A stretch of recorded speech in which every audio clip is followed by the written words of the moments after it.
Hi, Mel. Welcome to the Heart Connection podcast. Hi, love. I'm so excited to be here. Thank you for having me on. Thank you so much for coming.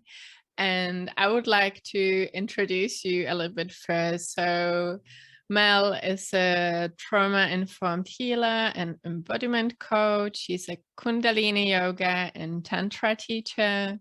Her passion is guiding you to emerge as your radiant self, releasing the shells built from conditioning, shame, and fear to be able to reclaim your power and worthiness. She holds the vision for you to be liberated as your true self, to attract and experience abundance, bliss, deep divine love, and ecstasy beyond what your mind could imagine. Oh, love that. Oh, thank you for that introduction.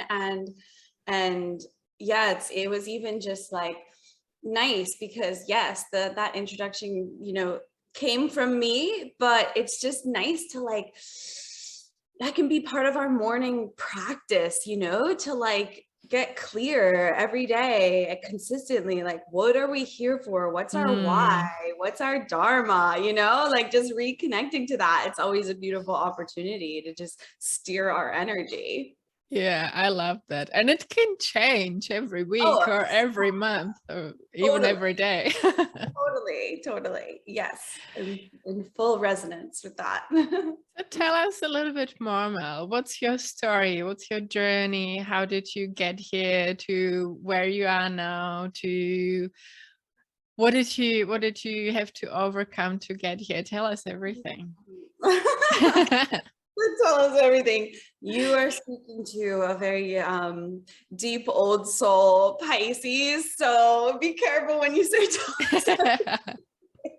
and I will say, if people want my full story, I have a podcast as well called Magic and Musings, and the very first episode is at least an hour long of sharing my whole journey. So I will not go into the full depth of it here because I know we have a lot we want to speak about today, but I will definitely be happy to share Sure. whatever wants to come through in this moment. And it's such a good episode too. I listened to it and I loved it so much. And I found that we actually have a lot in common. So that's beautiful. Thank you. go listen to it, guys.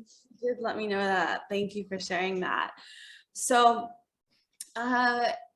what I can share. So where I sit now in Tulum, Mexico, and in this like incredible alignment with my soul and my heart, and constantly exploring and discovering new dimensions of my own consciousness and of collective consciousness, and that's what I love so much, and I love sharing that and assisting in this awakening and activating and healing process that's happening on the earth right now and on an individual level. So where I sit now, how did I get to this place? Well, I will share that I had about I pretty much pulled a 180 on my life maybe 5-ish years ago, maybe 4.5, when I had my own awakening. And that awakening was brought on by the loss of my father.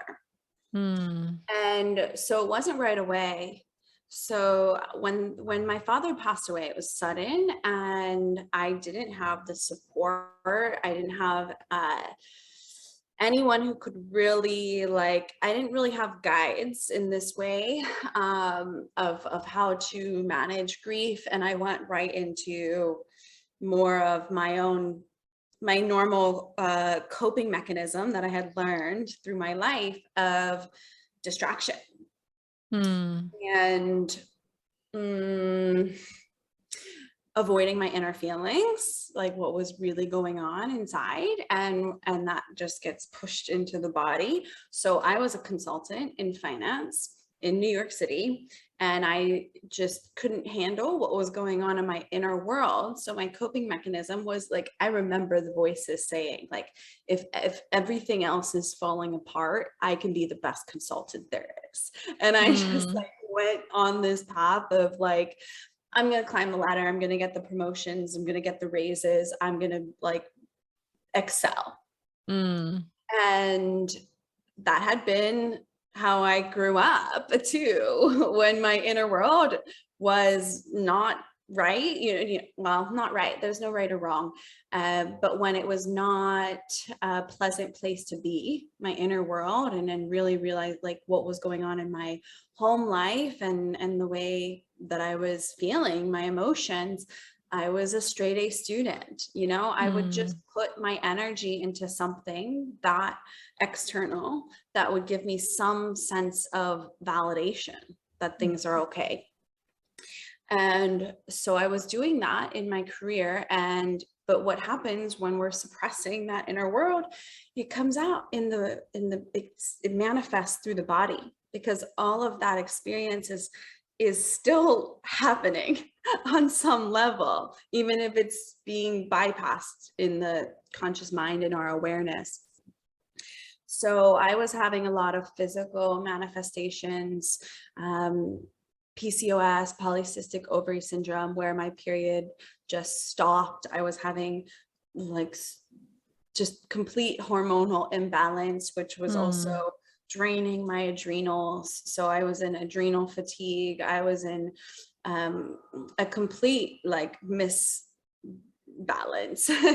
and it was coming out in so many ways physically. I was relying on prescriptions, especially like stimulants, like Adderall, and drinking a lot of coffee, because I was on this, my goal of being the best consultant required me to show up a certain way, and it wasn't aligned with what my body actually needed. So I was relying on these external sources, and then having a really hard time sleeping at night. So I would be taking things to try to be able to sleep.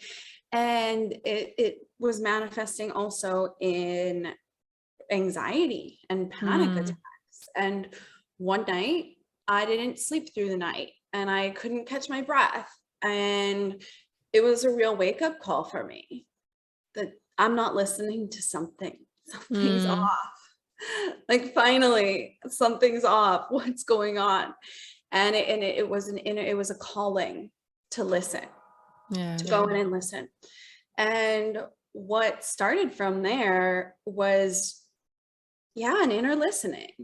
And I would go on what I called soul searching weekends, where living in New York City, there's always something going on, but I was a traveling consultant. And I was in a distance relationship and not always home on the weekends.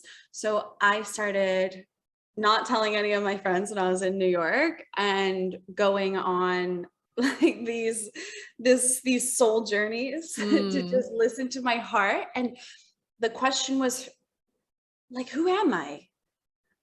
Who is really me, And I love that. And I was just letting these questions guide me. So I would go find my favorite cafe and take like personality quizzes, or just go on like, just with no time limit, hours of just what is interesting me right now, going on Google searches of like yoga abroad. And yoga had been something in my life since I was 14. And that was kind of the one thing that made me feel that sense of home within myself when I was in that practice. And so I would be going to yoga classes, and even the New York Public Library, I would go to the public library, and like maybe the first time ever that I visited a self-help section, and I would just like kind of scan and see which book caught my interest, and I would sit in the library for a couple hours and read that book, or take it to the park, get these books out. And they were books on like Buddhism and meditation. And this was opening up a whole new world for me. And so talking to psychics were part of these weekends. Like that was like the first time I, spoke to a psychic, and they were basically like, your entire life is going to change in the next like year. And I remember being like, no, I don't want that. Like, here I am living in New York City, like making an amazing paycheck, living like in East Village, partying, having the friends, like having the relationship, and like checking all the boxes, you know? And I was like, what? My life is gonna change? Like, what? No, I'm not, no. But then there was also a part of me that was like, oh, I'm excited. What am I in for? You know? And so one thing led to another, because it picks up momentum. That little bit of excitement is everything. That's that ping of inspiration that's trying to wake something else up inside of you. And it sounds like it was quite intuitively led as well, from what I can 100%. This thing, it's like this experience of that little ping of excitement. It's like it's how the angels communicate to us. It's how these higher dimensional beings, our higher self, God, whatever you resonate with, it's the ways that they start to communicate to us before we have our awareness expanded, know where it's coming from. And because now I'm in constant communication with my guides and the higher dimensional beings and the cosmic mother, etc. But at the time, I was just like listening to what opened up my body, what made my heart feel alive. And that's perfect. That's a perfect place to be. So the momentum picked up. I found Kundalini yoga, which started helping me access those places within my body that were holding those emotions. I found Reiki. So my first Reiki session, I was like, oh yeah, I'm going to be a Reiki practitioner. It was only a couple months later that I was, trained and attuned. And then, so things started really waking up. And I had one weekend really, because relaxation was something so unfamiliar in my body. But those voices, those inner voices, those pings of inspiration were saying, you need to get still. You need to get still so that you can listen. And I'm like, I don't know how. I'm like the person that's like drinking 3 cups of coffee and like taking Adderall in the day. Like, stillness? What? I don't know that. And I've been there. I know what you're talking about. Exactly. And so I kind of needed to fast, like have this idea. I was into nutrition actually for years before this. So that was something that I could kind of relate to, that I could accept. And so fasting, I know, slows things down automatically. So I set myself up to like fast, and then with this idea that at meditation, I was going to meditate that day, like, and not like a guided meditation, just like sit with myself. That was like kind of a new concept. I was like 24, 25.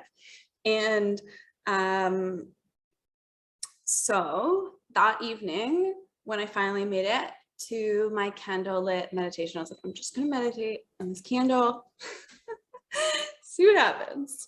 And that was really the evening when my whole world opened up, like a whole other world opened up, because what happened was my dad came to me as if he was there, but in spirit form. And he shared a lot with me, and shared with me like there's a whole other world beyond what you can see in the physical. I'm getting goosebumps. Yeah, it was a really, really big moment, and I was weeping. And that day, actually, I had so much back pain, and like through this weeping, through this opening, I mean, even all the back pain went away. My body went into full relaxation, and I was like, nothing's ever going to be the same. And there's so much more to this world and this life than I've been living. So that set off like you know, the momentum went from here, going out, ooh, fun, beautiful, exciting experiences, to like, okay, we're not going to be living the same. And it came into my soul. It brought me into soul truth and heart truth. And I couldn't ignore these very loud voices that were like, go take 3 months off of work, take a sabbatical, which was a very big deal, because that essentially is like breaking away from an identity. That's like saying, like, I might not stay in this career. And I was just going to go on a week-long yoga retreat. And as I'm looking it up every day, looking at the retreat, seeing, are there still places? Are there still, you know, is there room for me to join? Then this teacher, who I had really resonated with for years, announces she's doing her first ever teacher training. I was like, huh, is this actually what I'm meant to do? Because yoga has been the one thing that's been consistent for me since I was 14. Why not? Well, I'm terrified of public speaking. So why would I do that? But the inner voice was loud enough, like so loud at this point, that of course, but I have to do it. And there was this whole application process, and I didn't know if I would get in, and it's a financial investment. I've never invested in myself in that way before. And so I was guided, and I did that teacher training, which was about 24 days and some extra time that I stayed. And that was a deep, deep process of going into my truth, discovering who I am, discovering what I can do way beyond, like, overcoming those fears of public speaking, learning my voice, learning that I have things to share and things to say, and those peeling back the layers. Wow, I think I cried like a bucket full of tears in those 25 days, because all of those emotions that I had been suppressing were starting to come to the surface. My grief, I was finally grieving. And anytime, and I'm sure you can resonate with this, and many listeners, whenever you have those healing experiences, it unlocks something within you. So I would go into these deep healing portals.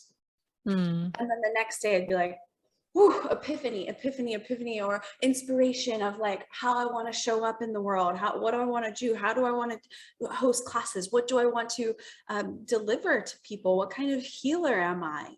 And so all of these things started opening up as I was on my own healing journey. And so I traveled, continued to go on this inner journey for the 3-month sabbatical. And I had also began my training to be a coach. I didn't even have any intention when I signed up for that to like actually jump ship. I just wanted to have the option. And so I'm in all these things that are pursuing heart inspiration, and went back to the job for a little bit and really had to make a decision. Like, because it started getting easier, because I started raising my vibration. I had healed a lot. So now my vibration's higher. So now the job is becoming way easier. I'm not working 60-hour weeks. I'm working like 35-hour weeks, and the teams are supportive and the clients are helpful, and I'm up for early promotion. And I'm like, do I want the promotion? Or do I want to follow what really lights me up and brings my soul alive? And so I really, was using my tarot cards, using my meditation time. Kundalini just gets you so aligned to listening to your truth that it's like that inner voice.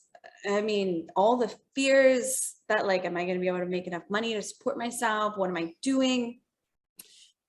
They just quiet, because the voice of your soul is so loud. The voice of your angels, who know that they're supporting you every step of the way, even when we don't know it, they get so beautifully present with us if we're open. Yeah. And if we're doing the inner work to heal those layers that are just keeping that connection blocking that connection. Mm. So I'm unblocking I'm continually unblocking myself, but through my own healing journey, and listening and saying yes to those soul pings. And so I did quit the job, came to Tulum on a solo trip to like celebrate. And also I was like, I'm going to get all the creativity for my new business. And then what happens? I come into my truth about my relationship, that this 4-year relationship was beautiful, and it was coming to its close. And I had to get really honest with that, and also do it in the way that was aligned for me, to do it with so much love and with the intention of harmony and the intention of allowing both of us to be in our truth. Oh, beautiful. I mean, really, because I'd been looking at engagement rings. I mean, we were like getting ready for that next, for like really it would have been a completely different direction in my life. And so that was challenging and also super beautiful to like really choose the higher destiny in that. That my soul was communicating to me, making it clear. So once I ended that relationship, it opened up now what my heart had been calling me to live abroad, to go on this wild journey of entrepreneurship. And so then I moved.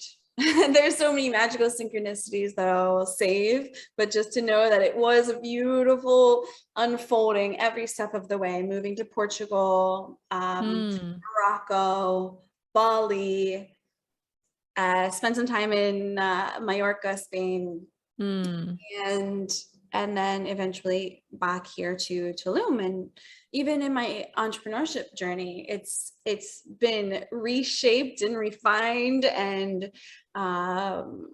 it's always evolving, which is super amazing. I even had a little bit more of an in-between, where I was doing a little bit of my own coaching, but I was working with Elevate the Globe, which some of the listeners may know.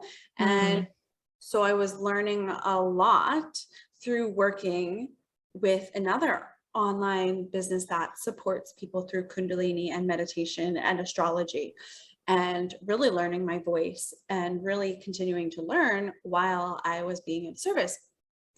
And then when I got into the tantra and divine feminine embodiment, then it really became, okay, now this is really my own containers were literally being channeled, downloaded. Mary Magdalene was one of my first guides that like she wrote. I love Mary Magdalene. Yeah, she wrote my first course called Reclaiming Femme. And so that brought in a lot of tantric principles and working with your sexual energy and your divine feminine energy. And it was so cool because I was, my constant prayer, it still is to this day, is I get out of the way and I let spirit come through me. And so that was one of my first experiences of truly seeing that happen, where I just, I would like have my yoni egg practice, keep the crystal quartz yoni egg in, and just like the entire course would get channeled through me. And so that's continued to evolve, and in such amazing, beautiful ways, into what is now reclamation, because Reclaiming Femme was much more on the divine feminine.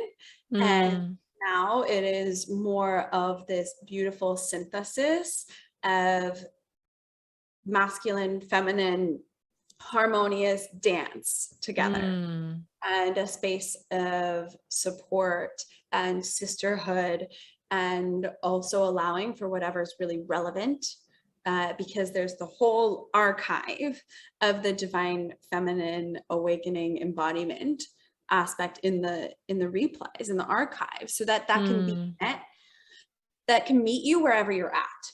Because that's what I started to realize, running this same formula, because it's 8 modules, running this same formula wasn't necessarily where everyone was at. Some people are want to spend a couple weeks in module 1, maybe more of this healing journey, this releasing the layers.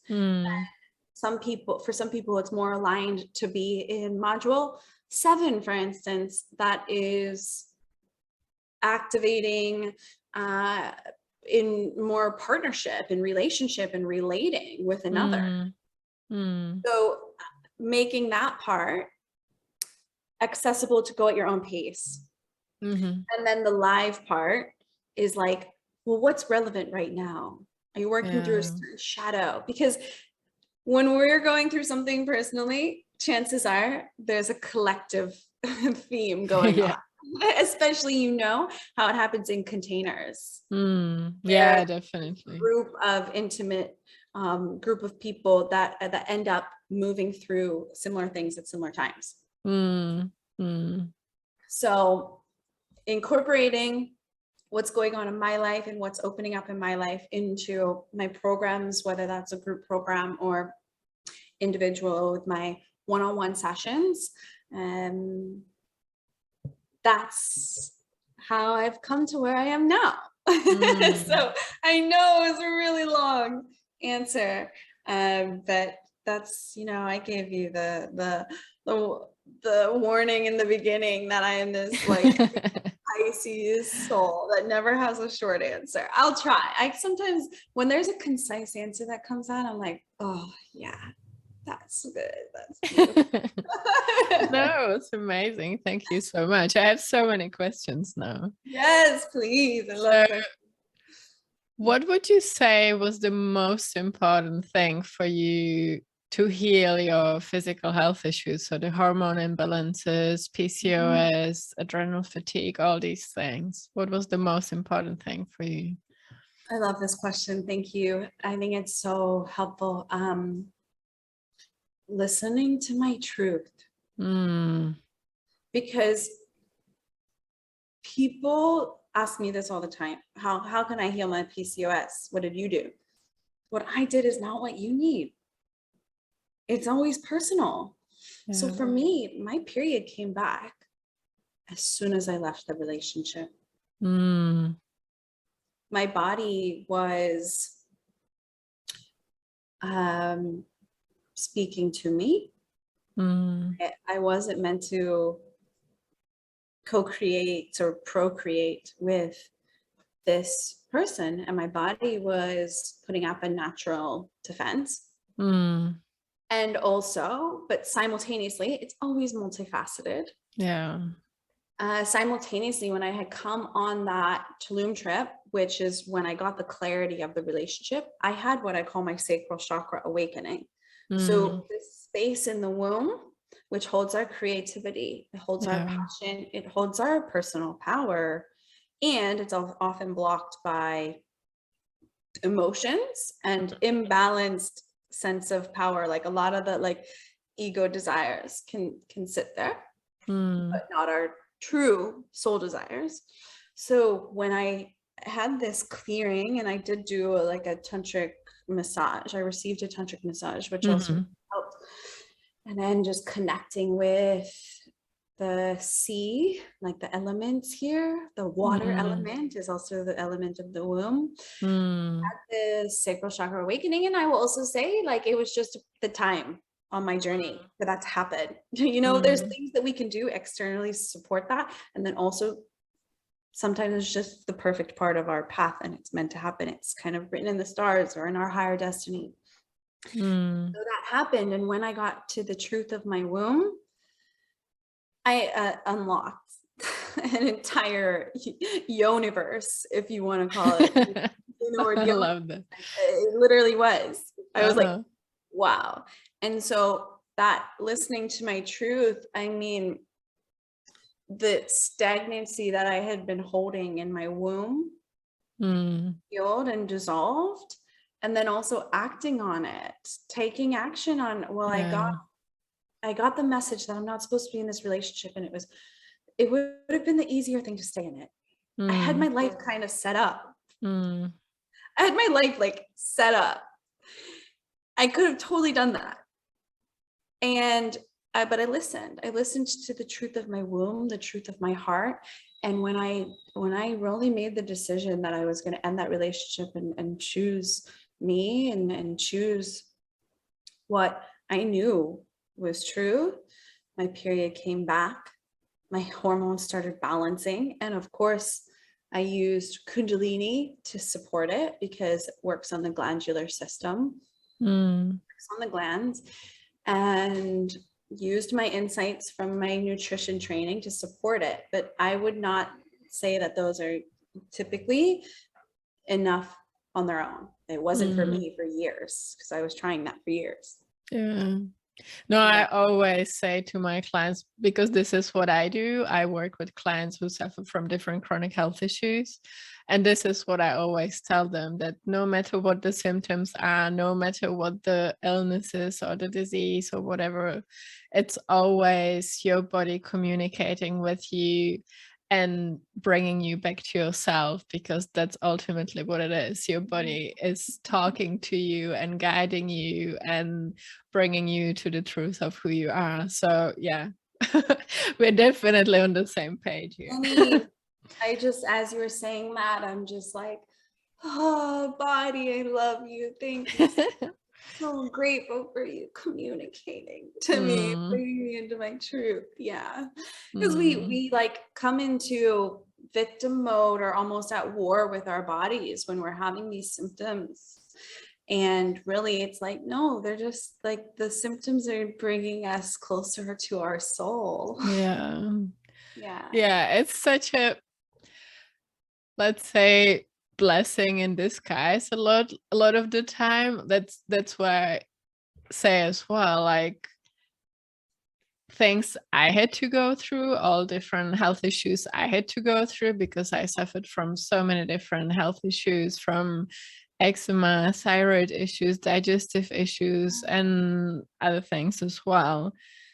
At the time when you're going through it, it's like the hardest thing ever. But once you start listening, you recognize, maybe not straight away, but maybe a little bit later, that it was the biggest blessing, and that it actually brought you to yourself and to often even to your purpose, what you meant to do in this life, and so on. So would you ongoing journey? Sorry, yeah, I just want to add, it's no an worries. ongoing journey, because I'll still have little digestive system flare or Yeah. a little like, oh, that was like a really big like PMS or something, and that's a beautiful chance to listen, and you just get better at listening earlier.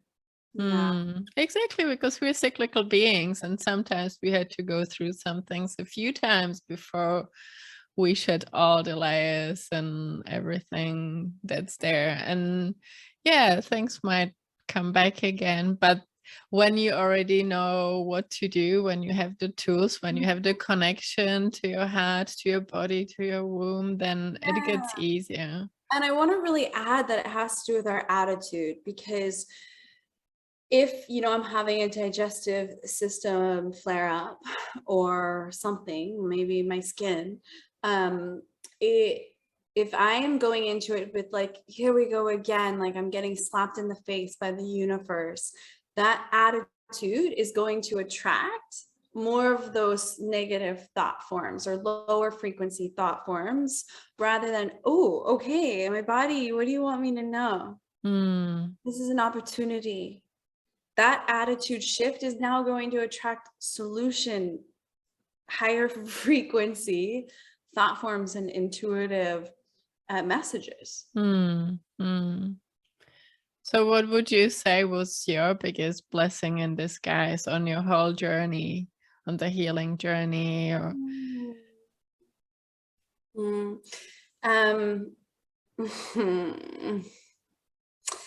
you know, wow, I mean, I just can't deny the answer that's coming through me, and I like have resistance to say it, and that's fine. I know it's something really vulnerable to say, but I honestly would say the blessing in disguise was my father's passing.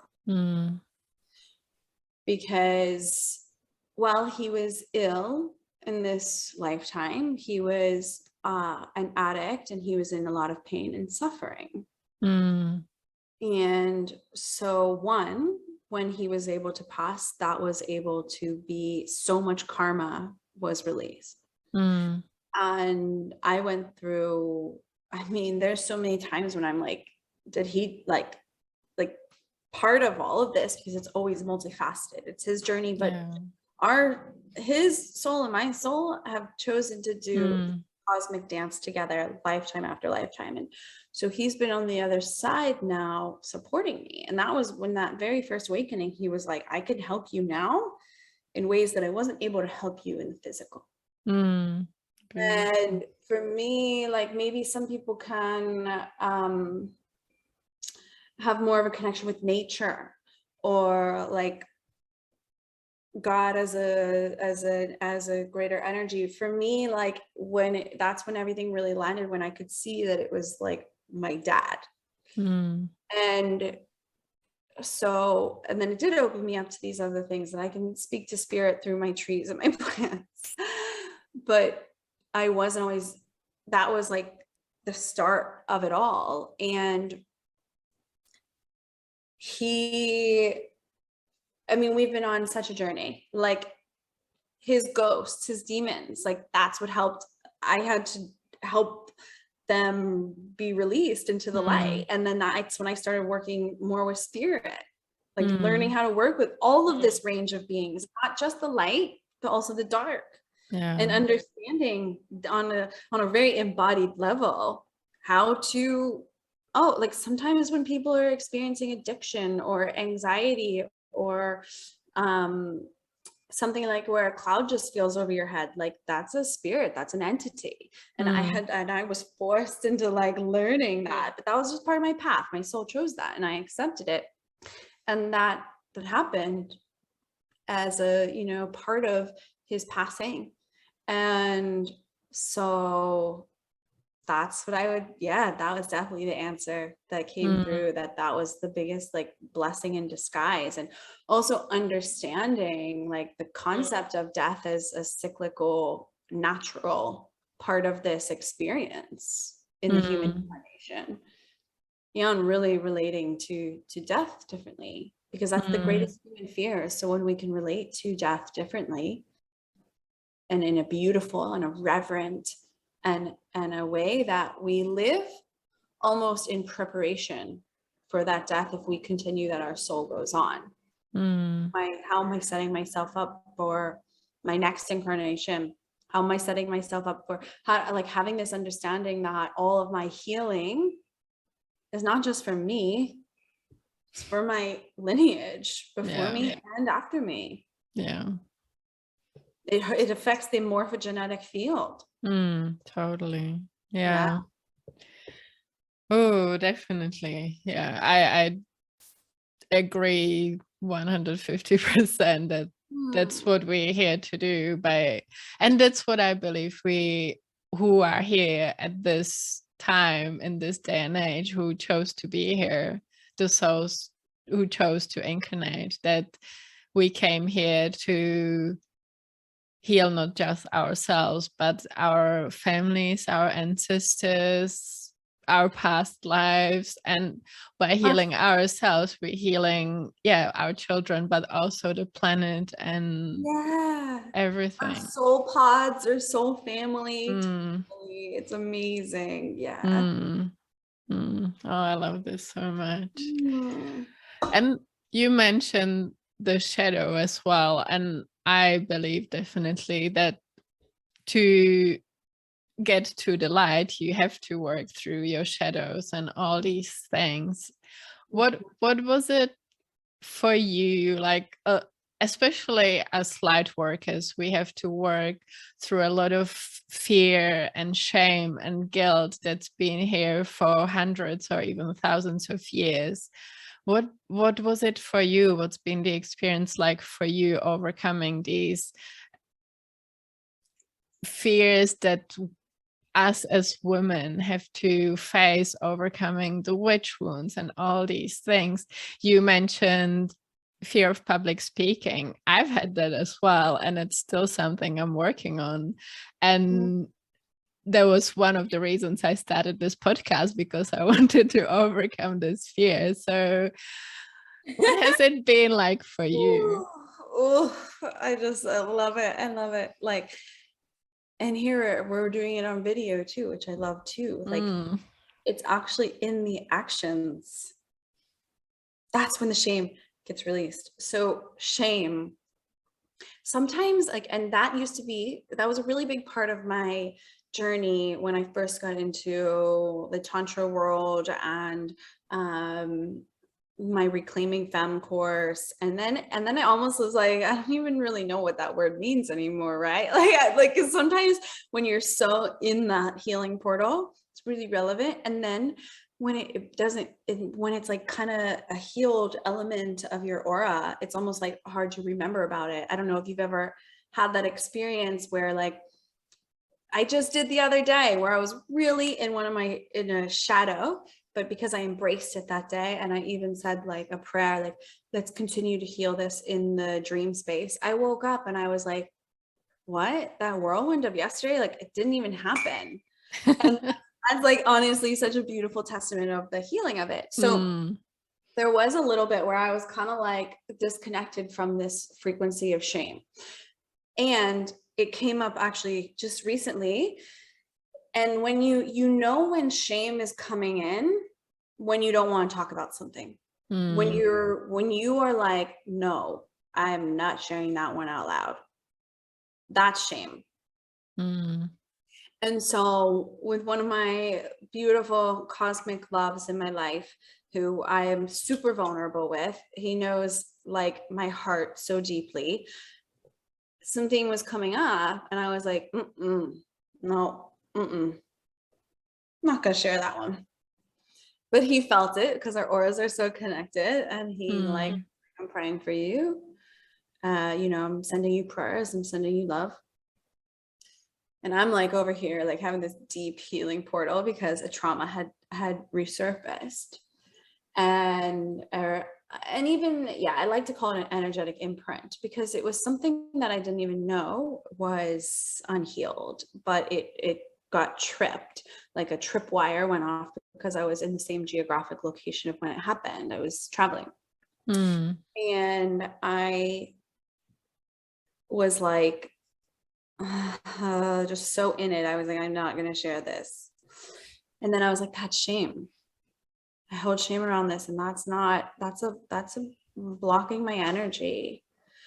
So I took myself through that process, through that. And I was like really, and I felt his love in the field, which really helped.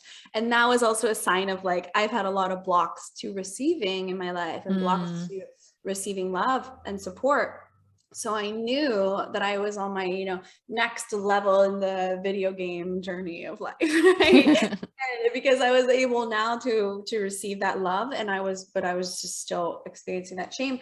But I still like to take myself through the process because it becomes almost like a codependent. There's a very gray, like a subtle shift between like receiving support and having a codependent experience where we're not able to be our own greatest healer.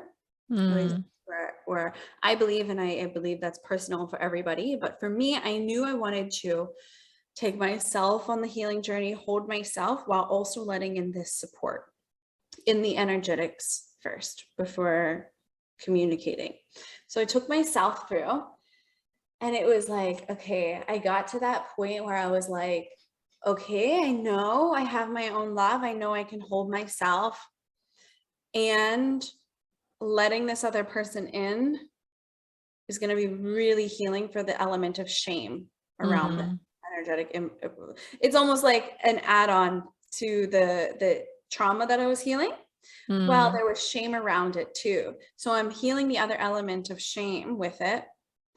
And it was like an aspect of, or an expression of self-betrayal that I felt, that I was healing on this energetic imprint kind of trauma level of self-abandonment, self-betrayal, not being in my worth, and then the element of shame. And so actually going through the process of really vulnerably sharing out loud, and like, I wanted to throw up,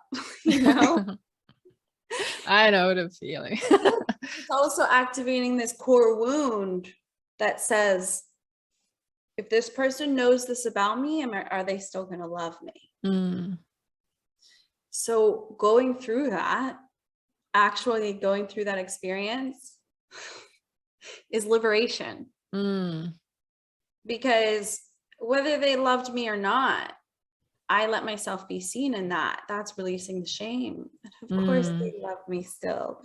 Yeah. And so beautifully met, you know? And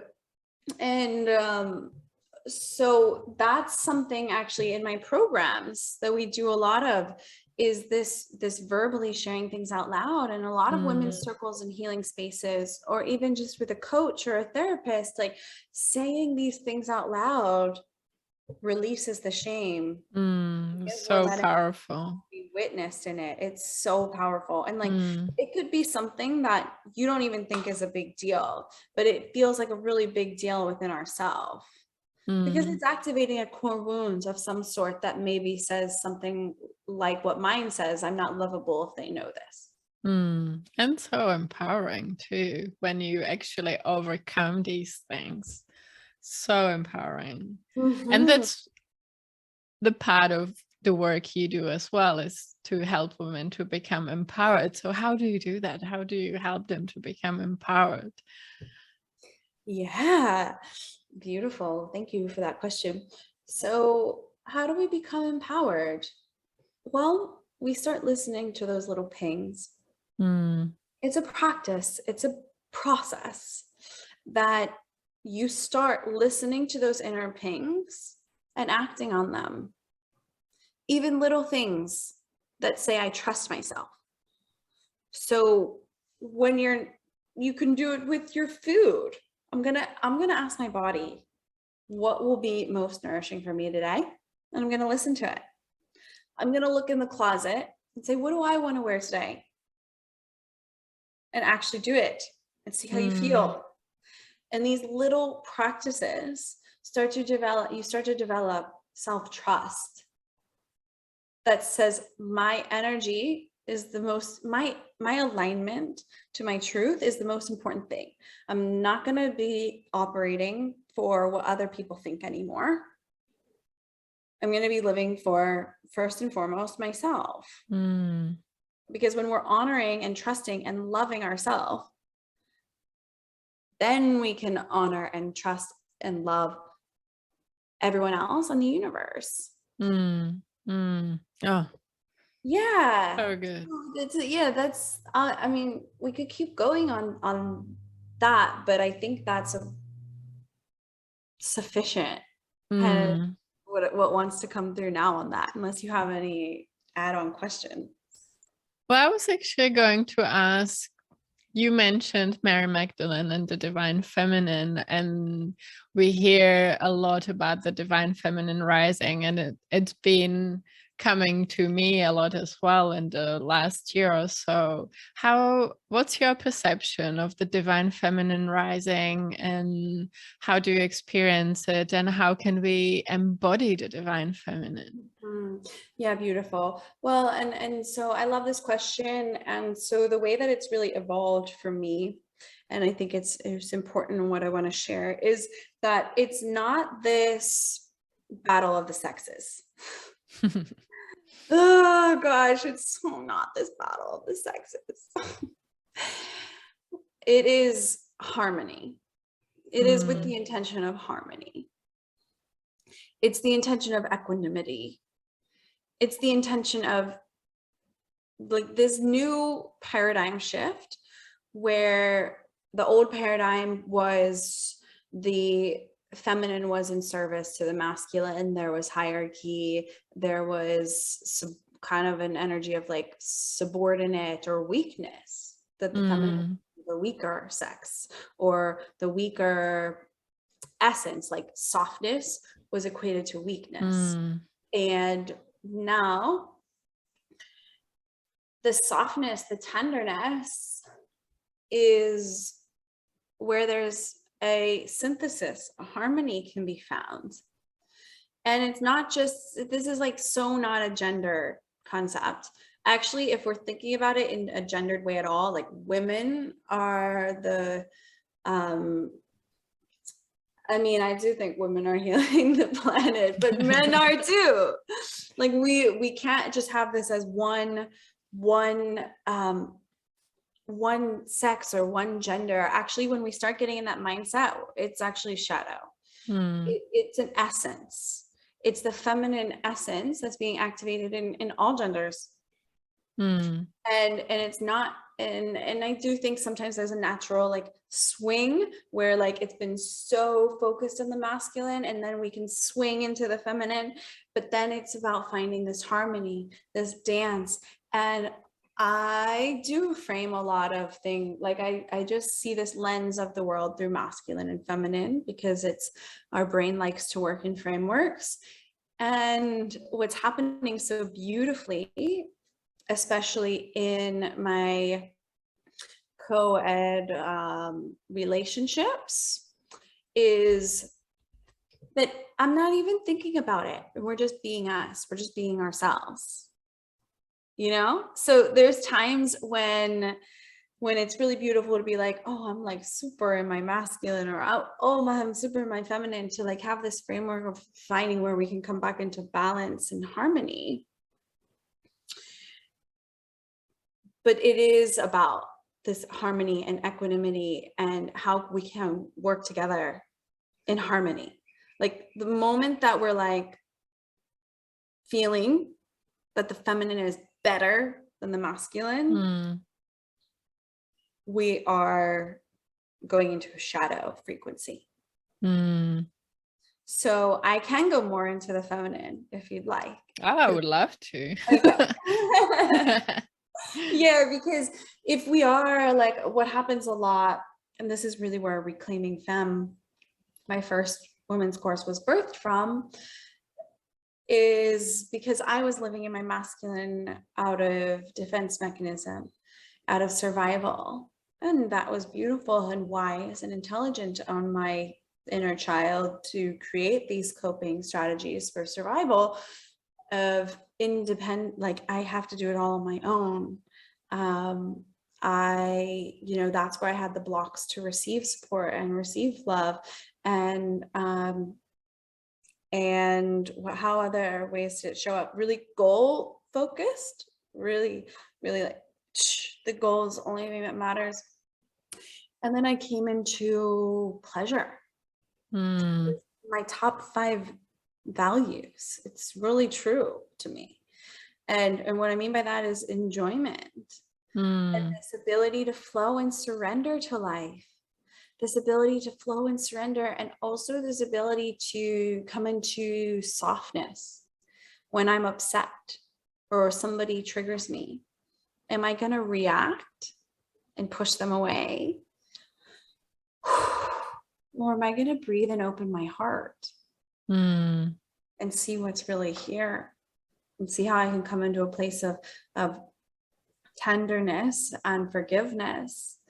And then there's also the element of the dark feminine, who has a real role in consciousness on the planet right now, which is my Isis warrior self is coming out. I work with the goddess Isis a lot, and she sometimes has this fierceness that's like, oh, the feminine aspect is not getting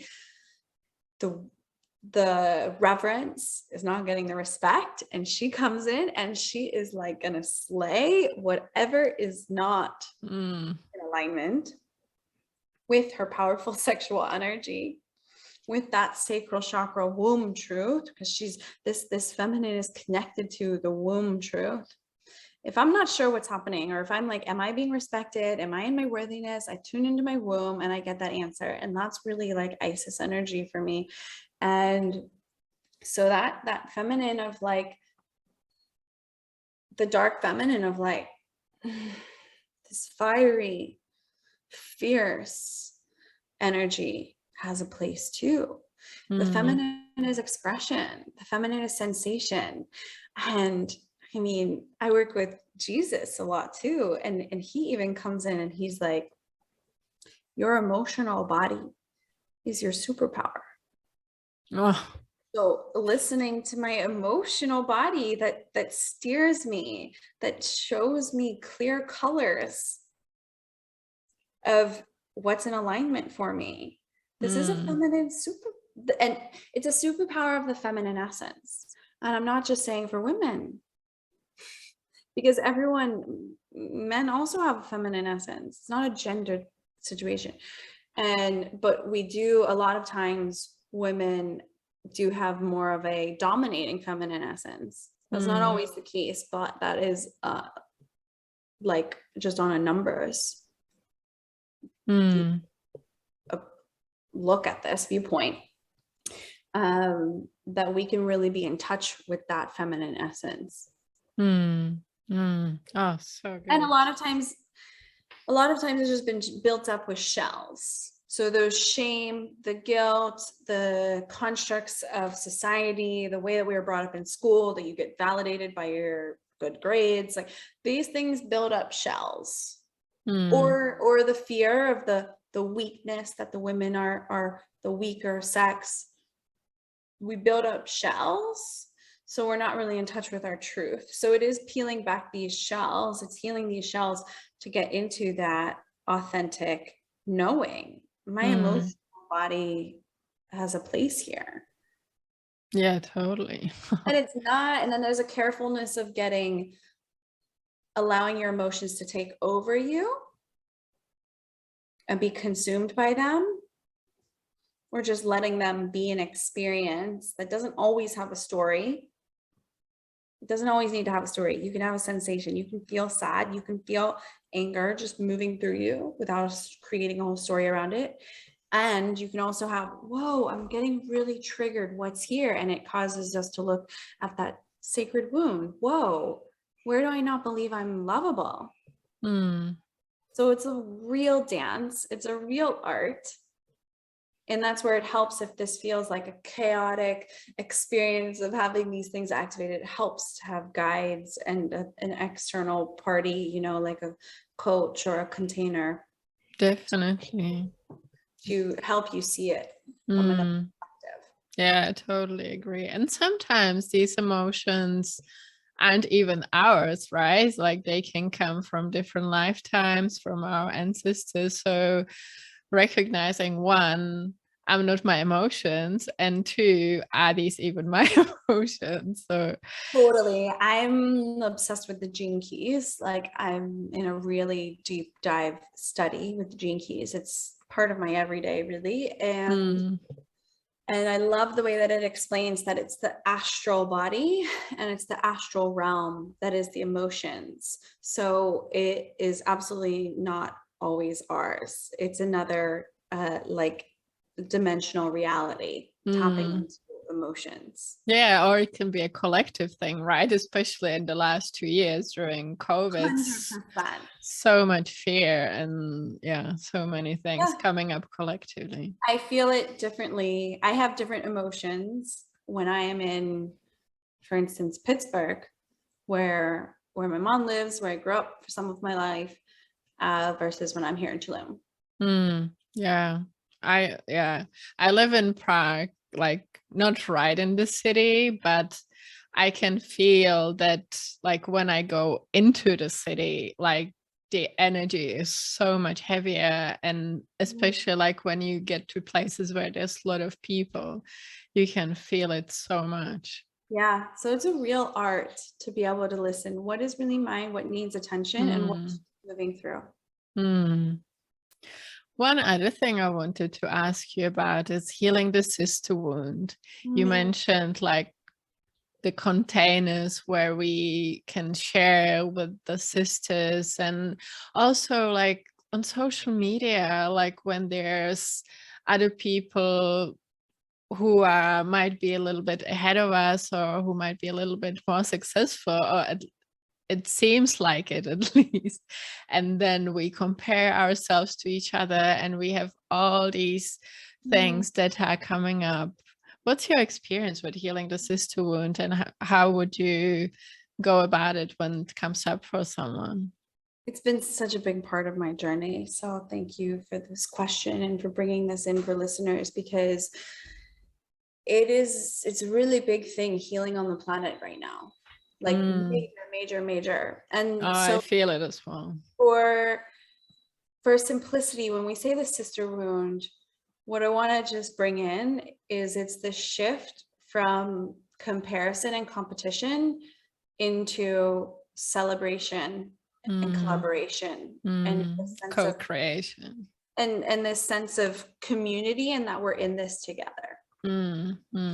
And this comes from so deep, like past lives. I was in a medicine ceremony once in Kambo, and if anyone's familiar with Kambo, and so what was shown to me was, because it was coming out that day too, I was triggered by a certain woman that I was just like, it was bringing me into, we know the sister wounds being activated when we're looking at another woman, especially if they do something similar to us, that it's like we go into our own personal stuff.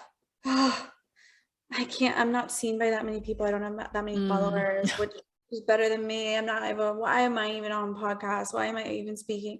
We know the sister wounds being activated when that kind of stuff comes up, and it was coming up. And I went into the medicine ceremony that day. So it kind of like already was like having an insight into what was ready to be healed. And I was shown past lives of like really ancient times when I was a woman in power and this other woman was a woman in power, and our peoples, like our villages, were like at war or battle. And so we had to like therefore see each other as enemies. And I was like, I just saw it, how it's continuing to play out. I mean, it's so crazy, but like, this is like really what happened. And I was like, this is so unfair. We have to live with this. How do we like, what? It was so uncomfortable. And in combo, it causes really a lot of physical discomfort often. And I was just sitting with this discomfort. And in the sitting with the shadow, sitting with the discomfort, I mean, what a beautiful example of like sitting in it is what transmutes it and transcends it into a higher frequency, into a higher experience. And so I'm sitting with the discomfort, just really being present with it. And you have no choice but to embrace it, because you've taken the medicine, like it's in you, you know, like that's what I actually love about plant medicine, is like it gives us these experiences of surrender, because you don't really have any other choice. But you don't have to have medicine to have these experiences. It's just a great teacher in that way. And so then I get this message from higher, you know, frequencies, source, inner light, that said, it ends in this lifetime. And in that moment, because combo, a lot of times you purge, a lot of times. So the purge came and all of the discomfort went away. And I was like, oh my God, like we are the healers of this wound. And all of what filled in was unconditional love and just love for this sister and celebration for this sister, where the one that it was happening in the physical manifestation in that day. And I was just like, we get to love each other. We get to celebrate each other. Like this block of being able to celebrate her before, because I wanted to consciously, I didn't want to be in this place of competition. It just became authentic. Beautiful. And so we can put this into practice by, when we see somebody on social media, like you mentioned, that is like maybe looking like they're ahead of us on their journey. It's like, well, I'm being shown this because it's possible. If she can do it, I can do it too. Thank you, sister, for showing me the way. Thank you, sister, for carving an energetic path in the morphogenetic field that allows me to do it too. Thank you. I love you. I'm celebrating you. Oh, so beautiful. I love that. That's just a little bit of it. I talk a lot about this sisterhood wound, and we put it into practice in, you know, in one of my containers, reclamation, because we do what is called vision holding ceremonies, where you just really see that sister in her vision, having it play out. So you take yourself out of the equation. Because when we can celebrate another, it works both ways. When we can celebrate ourselves, we can celebrate another. And when we can celebrate another, we can celebrate ourselves. And we want to get to a point where celebrating another feels just as good as celebrating ourselves. Oh, I love that so much. How can we bring more pleasure into our lives? You mentioned pleasure. So how can women bring more pleasure into their lives? Well, I'm just doing it in this moment. So breath. I mean, really, really simple. Just having the moment to go inward. And I keep closing my eyes so people on video are watching, like, and I want to just, if you're listening, just if you have a moment, if you're not driving and you can close your eyes, just to go inward and feel sensation.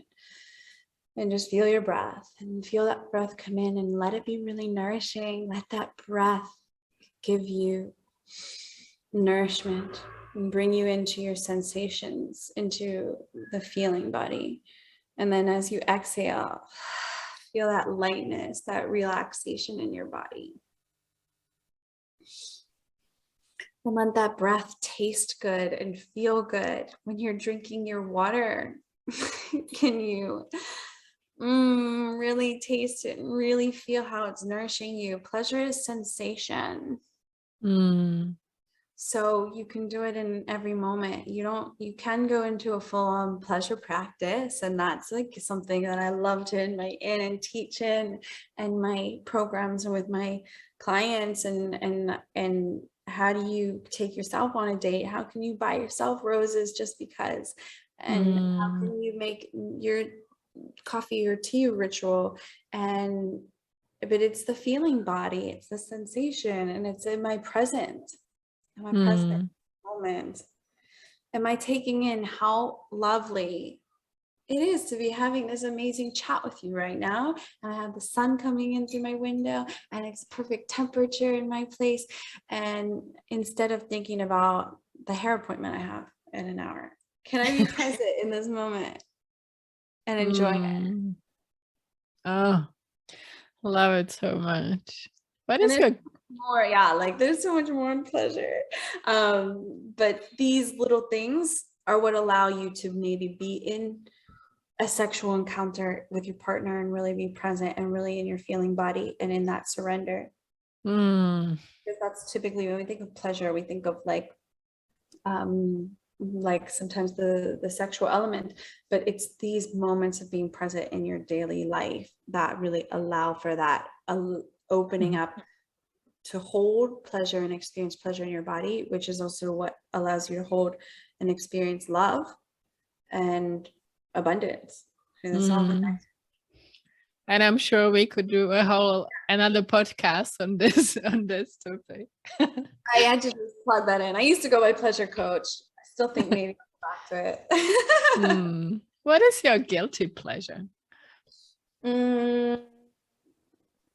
Well, I will take out guilt because I don't know if it's true pleasure if it's guilty. But I could use the word like naughty. Like what makes I love that. what makes me like what gives me that little I'm being bad right now, because that's kind of a turn on.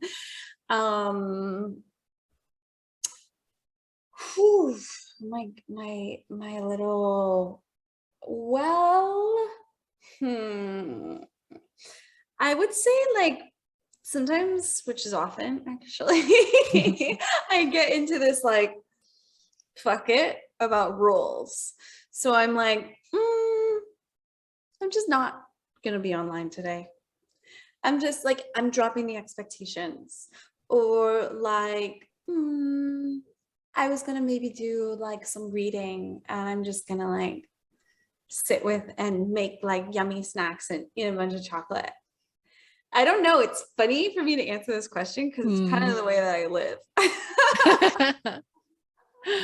Oh, that's awesome. Like even like, scheduling a 90-minute massage at 11 a.m., like a normal working hour. Like, Mm. that's the kind of stuff that's like, I'm choosing me. But there's not guilt about it. There's only pleasure about it. Mm. Oh, I wish we could all live like this. It would be so much easier. The world would be so much better. Yes. And that's part of my, I do feel like a mission to like invite more of that breaking the rules and the paradigm. That's definitely part of my path. Mm. I'm carving the way for it. Oh, that's amazing. Well, I love it so much. Before we wrap up, where can people find you? How can they connect with you? Yeah, perfect. So my Instagram is at its Mel Dolan. So Instagram is a beautiful place to connect with me. Lots of content on there. I have a podcast called Magic and Musings. So that would be lovely if people want to have a listen and send me a DM on Instagram. I like to say hi to my listeners. Like, it's so fun to hear your takeaways, and especially from this podcast, I would love to hear what people take away from it. It's so amazing to receive that feedback and just have that genuine connection. So I'm really sending that invitation to any listeners. And also my website, meldolan.com, has my offerings, but really Instagram with the little link in there, you'll find all of my other links. And we will include all the links in the show notes. And please, anyone listening who loved this episode, go on Instagram and take us both, take a screenshot or anything, and share your takeaways with us. Yes, We would love to hear. That would be amazing. Yes. Any last words of wisdom or something your soul, your heart, your womb wants to share before we wrap up? Yeah. I just want to say, like, you are magic. Like, you, my love, like looking at you and sharing this conversation, like, you are magic. The listeners here, like, I just want to remind you that you are magic. You have access to like live in this magical way of synchronicities and soul liberation and soul enlivenment. And I do, if people liked journaling practice, I do have a little free magical alignment journaling. So we can link that if you're, open to that. Sure. For people to have something to take away and put into practice from this conversation. And also an invitation is just to breathe for a little bit in silence after we end here, and just what resonated with you, what really stood out to you. Those little pings of listening are so important. Oh, thank you so much, Mel. So beautiful. And thank you so much for coming to the Heart Connection podcast. It's been such a joy, such a pleasure having you here. So thank you so much. Oh, I'm so honored and love podcasting so much. Thank you, sister. I'm celebrating you and so happy to be connected and a part of this journey together. Oh, thank you. Thank you so much.